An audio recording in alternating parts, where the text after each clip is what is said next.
De volta com mais um vídeo da série Café com Mais Estímulos, onde eu, professor Wilson Cândido, converso agora com vocês sobre uma síndrome bem conhecida por alguns profissionais da saúde e pouco conhecida por parte de outras áreas. Síndrome de Cornelia-de-Lange.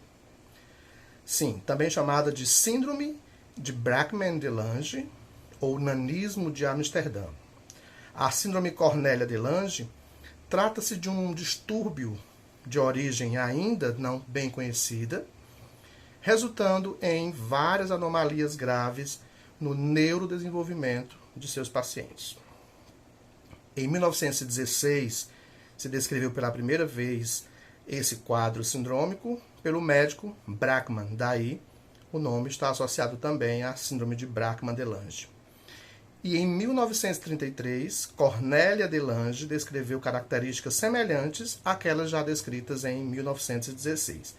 E aí configurou-se como sendo um quadro chamado Síndrome de Cornelia-de-Lange ou de Brackmann-de-Lange, em homenagem aos dois profissionais que inicialmente caracterizaram esse quadro.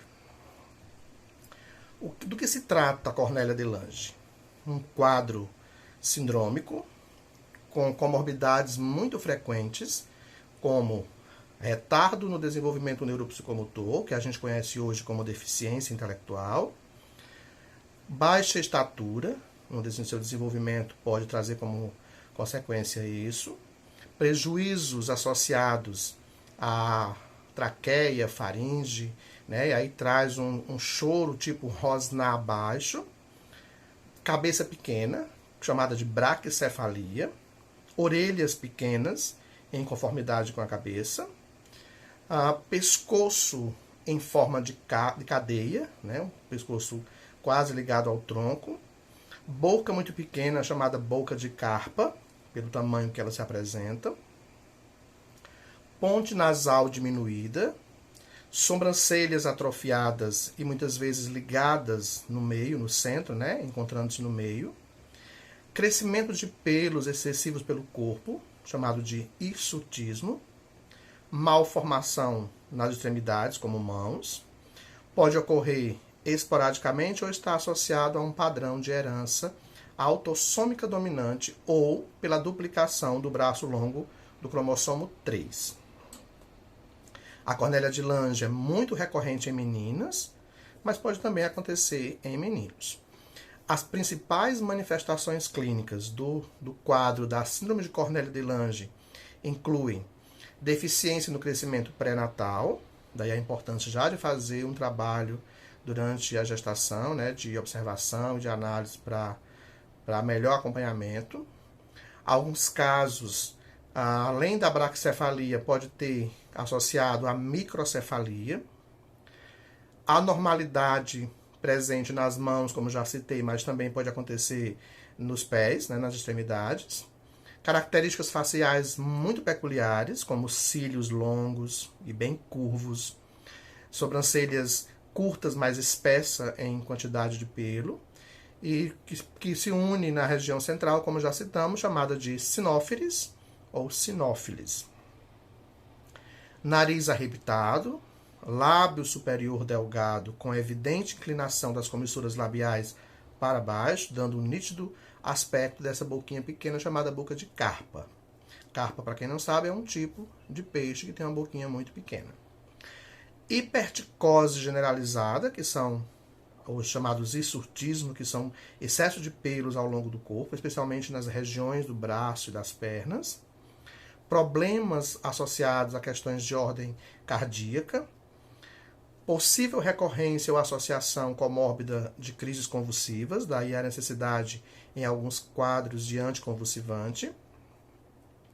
Alguns pacientes podem apresentar fenda palatina, genitália grande, desproporcional ao corpo, e prejuízos nessa questão bucal associado aí à sucção e à deglutição. Tá? O diagnóstico para a síndrome de Cornelia-de-Lange é principalmente clínico, a partir, né, do quadro apresentado pelo paciente, especialmente características físicas. O acompanhamento pré-natal pode auxiliar inicialmente para o possível diagnóstico que vem se confirmar mais tarde, depois do nascimento.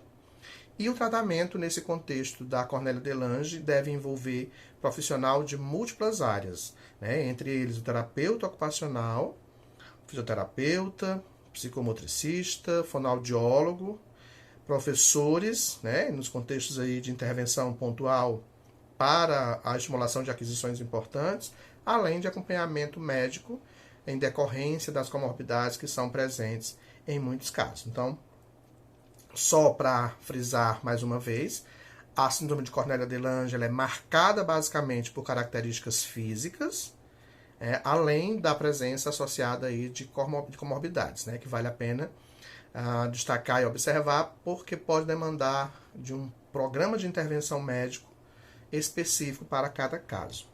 Então, em se tratando de um sujeito com comorbidades na deficiência intelectual, já trata-se de um paciente ou de um aluno que tem o direito dos serviços oferecidos pelos espaços que trabalha com educação especial, em AEE, salas de recurso multifuncional, em centros de AEE, mas também é um paciente que vai demandar um olhar clínico particularizado, porque traz aí características e prejuízos motores, sensoriais, comportamentais associados. Alguns quadros de Cornélia de Lange pode trazer a alteração comportamental associada, né?